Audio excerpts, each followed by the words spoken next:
রাতের বেলায় স্বামী স্ত্রী কখনো ভুল করেও যেভাবে ঘুমাবেন না।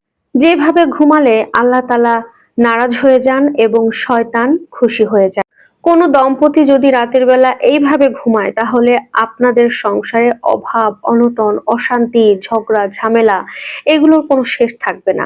এই সবকিছু আপনাদের সাথে আপনাদের সংসারে একদম আঠার মতো লেগে থাকবে। পাশাপাশি আপনাদের স্বামী-স্ত্রীর মধ্যকার সম্পর্কে ব্যাপক পরিমাণের একটা দূরত্ব সৃষ্টি হবে এবং আপনারা কোনো শান্তিপূর্ণ সম্পর্কের মধ্যে থাকতে পারবেন না। এছাড়াও আপনারা যদি এইভাবে ঘুমান তাহলে আপনার স্বামী তার ব্যক্তিগত জীবন বলেন, কর্মগত জীবন বলেন কিংবা সাংসারিক জীবন বলেন, কোনো ক্ষেত্রেই সে ভালো কিছু করতে পারবে না। সব জায়গায় সে ফেইল হবে, সব জায়গায় সে একদম ধ্বংস হয়ে যাবে। আমাদের সমাজের আশেপাশেই এরকম অনেক নারী আছে যে নারী তার স্বামীর কিসে ভালো হচ্ছে, তার স্বামীর কিসে খারাপ হচ্ছে, তার স্বামীর ভালো মন্দ এক কথায় কোনো কিছুর পরোয়া করে না। স্বামীর কোনো কিছুতে সে কোনো খেয়াল রাখে না। হয়তোবা এমনও দেখা যেতে পারে, একটু খোঁজ নিলেই হয়তোবা জানা যেতে পারে যে এরকম অনেক পরিবার আমরা পেতে পারি যেখানে স্ত্রীর কাছে স্বামী নামের মানুষটা নির্যাতিত হচ্ছে কিন্তু কারোর কাছে বলতে পারছে না। কারণ এটা তো বলার মতো কোনো কথা না, বললে তার নিজের সম্মানের ব্যাপার, সে সম্মান হারাবে। এরকম কারণে দেখা যায় পুরুষরা এই কথাগুলো কাউকে বলে না। তবে কথা কিন্তু ছিল অন্যরকম।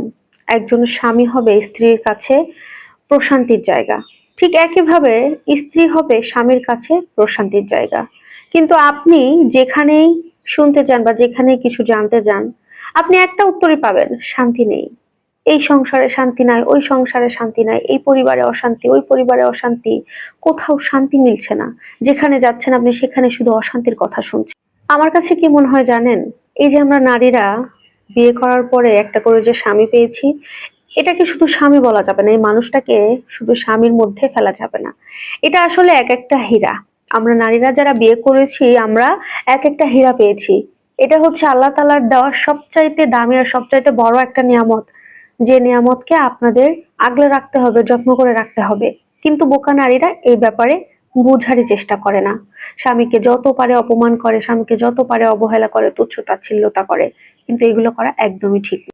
হাদিসে বর্ণিত আছে, স্বামী স্ত্রী যদি এইভাবে ঘুমায়, অর্থাৎ রাগ অভিমান, এটা কিন্তু স্বামী স্ত্রীর মধ্যে কমন একটা ব্যাপার। এখন আপনার স্ত্রীর সাথে যদি আপনার ঝগড়া হয় বা মনোমালিন্য হয়, কথা কাটাকাটি হয়, এইটা নিয়ে যদি আপনারা স্বামী স্ত্রীরা একই বিছানায় একে অপরের দিকে উল্টো পাশ হয়ে পিঠ ঘুরিয়ে ঘুমিয়ে পড়েন, এতে করে আল্লাহ তাআলা আপনাদের ওপর, আপনাদের সংসারের ওপর অখুশি হবেন, পাশাপাশি শয়তান খুশি হয়ে যাবেন।